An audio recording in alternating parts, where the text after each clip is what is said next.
বাইরে মেলাতে ঘুরে তোমার এখনো পেট ভরেনি, আবার মেলাতে যাওয়া লাগবে নাকি? তুমি পিছনে কেন? তুমি সবার আগে থাকবে, তুমি যুবক, তুমি সবার আগে থাকবে, তুমি পিছনে মানে? তোমাদের এই কালিয়াচক এই গ্রামে যদি আজকে কোনো গানের অনুষ্ঠান হতো তো তোমরা আগে থাকতে গো, তাই না? তোমরাই আগে থাকতে, তোমরাই তো বলতে যে বৃদ্ধরা আগে থাকবে, মানে আমরা আগে থাকবো, মানে ড্যান্স তো আমাদেরকেই দেখা লাগে। তো এটা জালসার যেহেতু স্থান, তাই আপনার আজকে পিছনের মুরব্বীরা আগে। তো আপনাকে আমি কি দিয়ে বুঝাই, যেটা একটা দিনী সভা, এটা একটা কোরআন মাজিদের সভা, এখানে আল্লাহ এবং তার রাসূলের বাণী চলবে, কথা চলবে।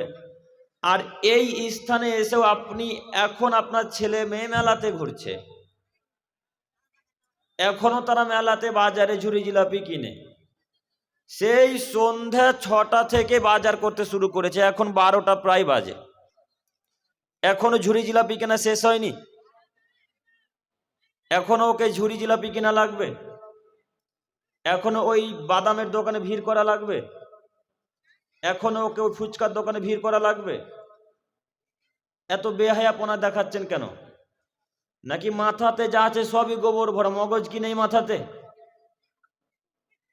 যদি থাকেই তো আপনার ওই কন্যাটার আপনার ছেলেটা এখন পর্যন্ত বাজারে ঘুরছে কেন? ওকে কে ঠেকাবে এখন?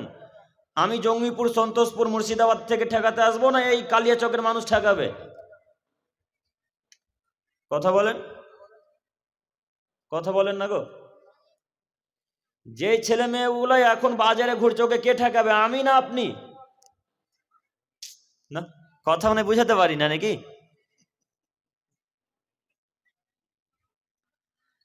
এখন যার মেয়েটা বাজারে ঘুরছে, ফুচকা দোকানে একটা ছেলে আর একটা মেয়েকে ধাক্কা মারছে, ওর বাপের খারাপ লাগে না?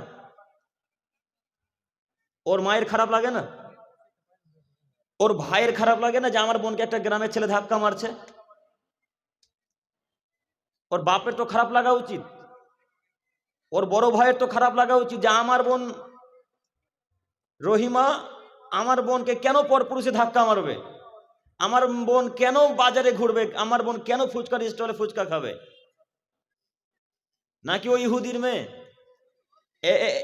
এখন যারা ঘুরছিল একটু আগে ওই 9:30 10টার দিকে যখন খেতে গেলাম, তো যখন মেয়েগুলো ঘুরছিল সবগুলো ইহুদিদের মেয়ে না মুসলমানদের মেয়ে? ওইগুলো কথা মনে হয় বুঝতে পারি না আপনাদেরকে, নাকি না ভয় লাগছে কথা বলতে? মুসলমানের মেয়ে।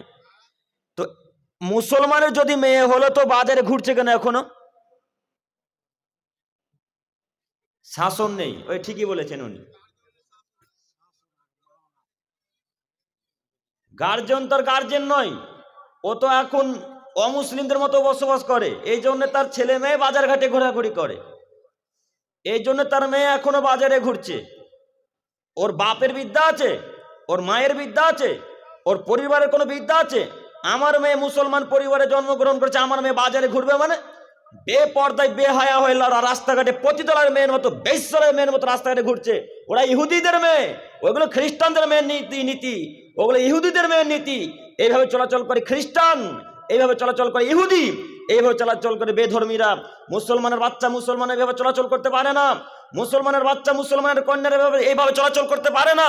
তাই তো আল্লাহ তাআলা মুহাম্মদ সাল্লাল্লাহু আলাইহি সাল্লামকে বললেন, মুহাম্মদ সারা পৃথিবী নারীদেরকে তুমি বলে দাও, ওয়াকরনা ফি বুয়ুতিকুন্না ওয়ালা তাবারুজনা তাবারুজাল জাহিলিয়াতিল উলা, হে পৃথিবী নারীগণ, তোমরা জাহিলিয়াতি যুগের মতো, বর্বরতা যুগের মতো, অসভ্য যুগের মতো নিজেদেরকে প্রদর্শনী দিয়ে রাস্তাঘাটে চলাচল করো না, তোমরা বাড়িতেই থাকো। আল্লাহ বলছেন মুহাম্মদ সাল্লাল্লাহু আলাইহি সাল্লাম সারা পৃথিবী নারীদেরকে বলুন, সারা পৃথিবীর মুমিনা নারীদেরকে বলে দেন আপনি যে তোমরা বাড়িতেই থাকো, জরুরি প্রয়োজন ছাড়া বাড়ি থেকে বের হবে না, জরুরি প্রয়োজন। বলেন আপনার মেয়ের আর আপনার স্ত্রীর রাত্রি 11টার সময় কি জরুরি কাজ আছে ফুচকার দোকানে? আচ্ছা আব্দুল করিম সাহেব, আমার স্ত্রীর ফুচকা খাওয়া খুবই প্রয়োজন, মানলাম ফুচকা খাবে, মহিলা মানুষ খাবে ফুচকা, কথাও ঠিক। তো তুমি কি করছিলে বলো? তোমার বাপ কি করছিল? তোমার বাবা তুমি মারা গিয়েছিলে নাকি এখন কবর থেকে উঠে এলে তোমরা? তোমার স্ত্রী যদি ফুচকা খাওয়ার এতটাই প্রয়োজন হতো তুমি কি করছিলে? তোমাকে ফুচকা এনে দিতে হবে তোমার স্ত্রীকে। তোমার মায়ের ফুচকা খাওয়া যদি এতটাই প্রয়োজন হয়, ভালো লাগে, তো তুমি ফুচকা এনে দেবে তোমার মাকে। তোমার মা যাবে না বাজারে? তোমার স্ত্রী যাবে না ফুচকা স্টলের দোকানে? তোমার মা যাবে না, তোমার বোন যাবে না, তোমার স্ত্রী যাবে না, তোমার পরিবারের কোনো মহিলা ফুচকার দোকানে যাবে না। যাবে ইহুদিদের মেয়ে, যাবে খ্রিস্টানদের মেয়ে, ওরা যাবে, যাক, তাদেরকে বাধা দিব না। আর এখন যদি আপনি বলেন যে আব্দুল করিম সাহেব, আমার মা খ্রিস্টান, আমার মা ইহুদি, আমার মা বেধর্মী, আমার মা গৌতম বুদ্ধের জাতি, যদি এই কথা এখন বলে দেন, তো জিন্দেগিতে আপনাকে বাধা দেবো না আমি। এখন বলে দেন যে আমার মা খ্রিস্টান, একবারও বলবো না যে আপনার মা বাজারে কেন। খ্রিস্টানদের কোনো মহিলাকে আমি বাধা দিতে যাব না। আর যদি আপনি বলেন আমার মা মুসলিম, আমার বোন মুসলিম, আমার স্ত্রীও মুসলিম, এ বাক্য যদি এখন পরিচয় দেন আর বলেন, আপনাকে আমি বাধা দেওয়ার 100% আমি ক্ষমতা রাখি, বলার যোগ্যতা রাখি। কথা বুঝেননি? কথা বুঝতে পেরেছেন কি? আপনার স্ত্রী যতক্ষণ পর্যন্ত বলবে আমি মুসলমানের কন্যা, আমি মুসলমানের স্ত্রী, আমি মুসলমানের বাড়ির বউ, যতক্ষণ পর্যন্ত এই স্বীকৃতি দেবে, এই কথা স্বীকার করবে, ততক্ষণ পর্যন্ত আমি আব্দুল করিম বিন আমিনুল ইসলাম আপনার স্ত্রীকে শাসন করতে পারি। আপনি শাসন করবেন না, তাতে কি আছে? আপনি যে কাপুরুষ হয়ে গেছেন। আপনার যে শরীর এখন রক্ত নাই, যা আছে সবই পুজ ভরা। মালদার দামি হাসপাতালে গিয়ে সব পুজকে বের করে ফেলে রক্ত ভরার চেষ্টা করিয়েন, কাপুরুষ সন্তান কোথাকার। তোমার মা বাজারে যাবে মানে, তোমার মা ওই সকালবেলা যখন ভ্যান চালক সবজি বিক্রি করতে এসেছে, তখন তোমার মা সর্বপ্রথম আগে গিয়ে সবজি কিনেছে। কেন তোমার বাপ সবজিওয়ালার কাছে যেতে পারেনি? তোমার বাপ সবজিওয়ালার কাছে যেতে পারলো না, তুমি পারলে না যেতে? তোমার মা বিনা মাথায় কাপড় দিয়ে পেট পিটকে দেখিয়ে ওই সবজিওয়ালার কাছে সবজি কিনবে মানে? কি দেখাতে চাও তুমি? কথা শুনে খারাপ লাগে? কথা শুনে খারাপ লাগলে কথাই সত্য। হক বড় তিতা, হক বড় তিতা। হক কথা বলা যেমন কঠিন, হক কথা মানাটাও ঠিক তেমনই কঠিন। বলো যুবক, তোমার সবজি খাওয়ার প্রয়োজনের কথা আমিও জানি।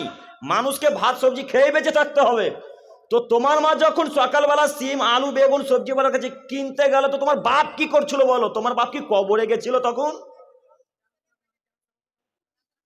তোমার বাপ কি করে? তোমার বাপকে সবজি কিনে এনে দিতে হবে।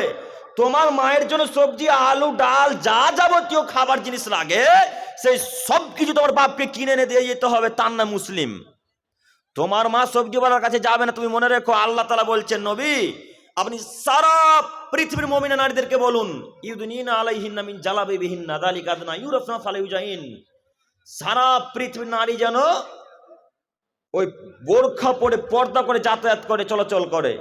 যদি বোরখা পরে যাতায়াত করে, যদি পর্দা করে যাতায়াত করে, তাহলে পাড়া প্রতিবেশী লুচ্চালা পাঙ্গা ছেলেরা তাদেরকে টিটকারি মারতে পারবে না। এই 3 নম্বর শ্রেণী যুবকেরা তাকে টিটকারি মারার সুযোগ পাবে না। যদি আপনার কন্যা, আপনার মা, আপনার স্ত্রী বোরখা পরে চলাচল করে, একে টিটকারি মারার সুযোগ পাবে না, কথা আল্লাহ বলছেন।